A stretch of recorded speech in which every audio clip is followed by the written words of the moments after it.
Welcome to the empty horizon. Keep in mind that this is an empty horizon. There are no visible boats.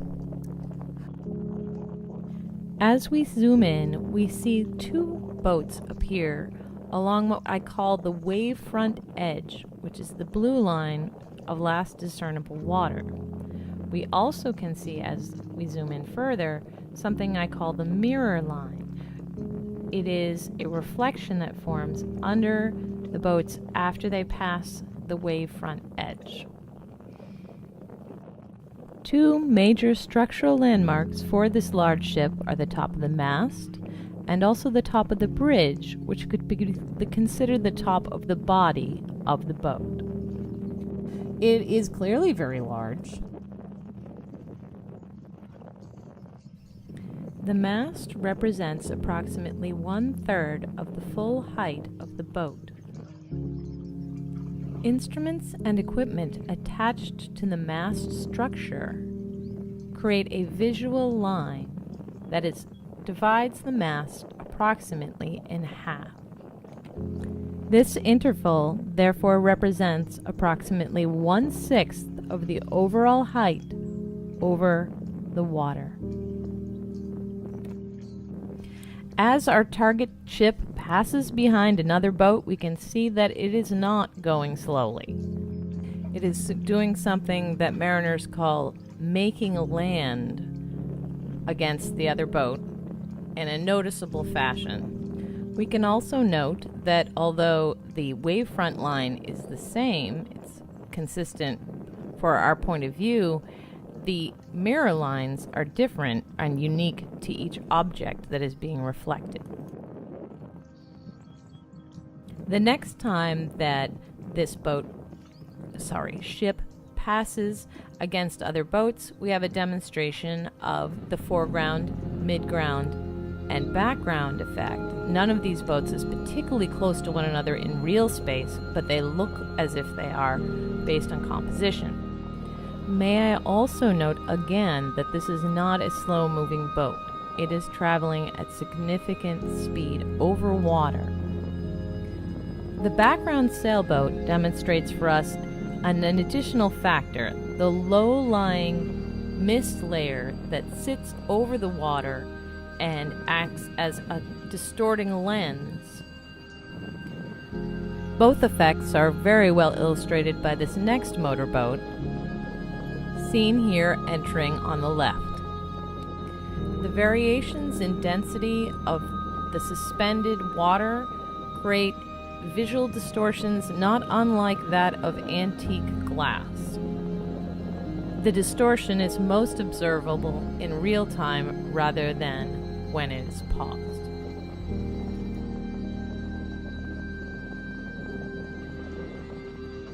The motorboat arriving from the right illustrates for us that it has its own mirror line that is distinct from the one of our main boat in the background.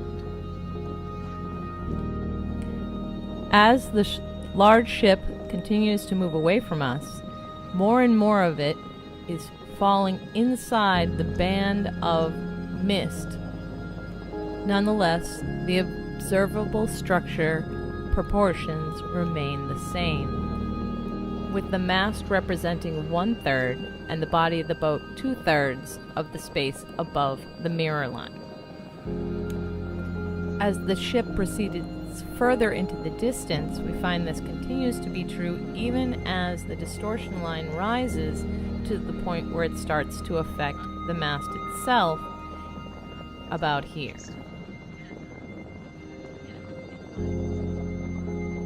The ship continues to move away from us, getting smaller in the distance. The amount of the ship that is inside the distortion continues to rise. As the distortion increases with distance, the white inflatable tender sitting on the deck becomes a white smear and melts into the sea, until only the davit that deploys it remains.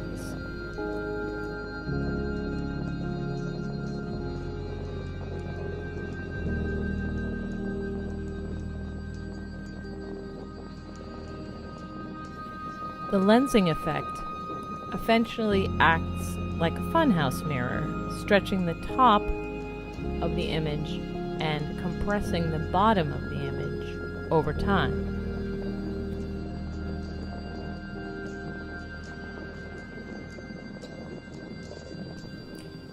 Here, as our ship passes behind a channel marker, we can make several observations.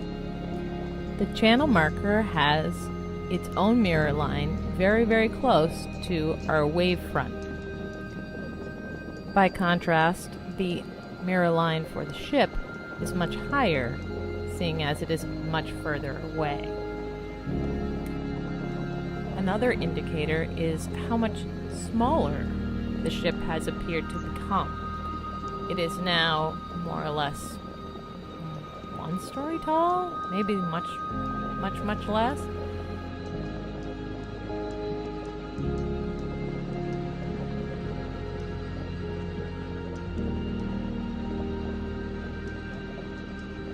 Watching our ship make land against the channel marker reminds us that it is still traveling at speed and making significant distance over the time of this recording.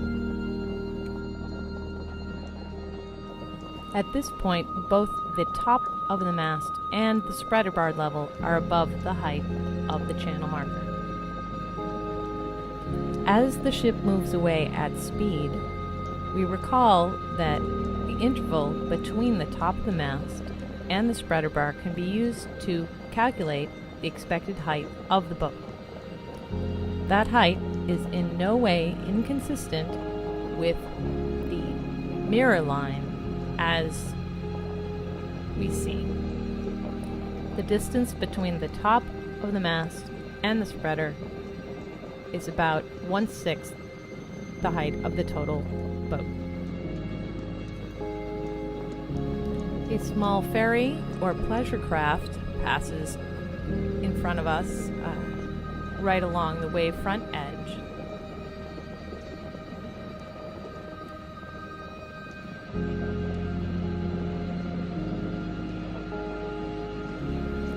And then another much larger ferry passes inside the band of distortion with its own nearer mirror line.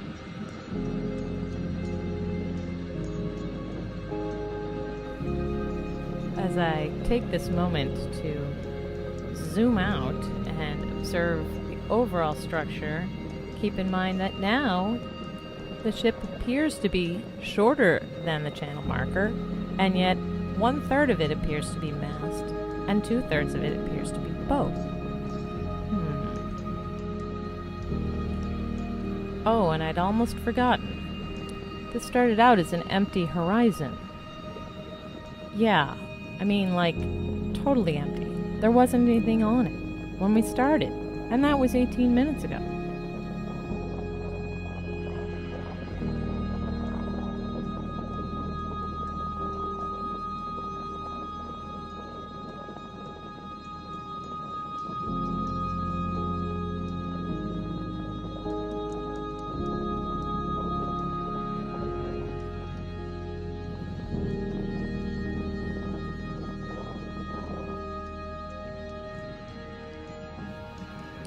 One last time, to be clear, the distance between the mast top and the spreader bar and its distance from the mirror line is not inconsistent with the entire boat still being present above the mirror line, but hidden by distortion.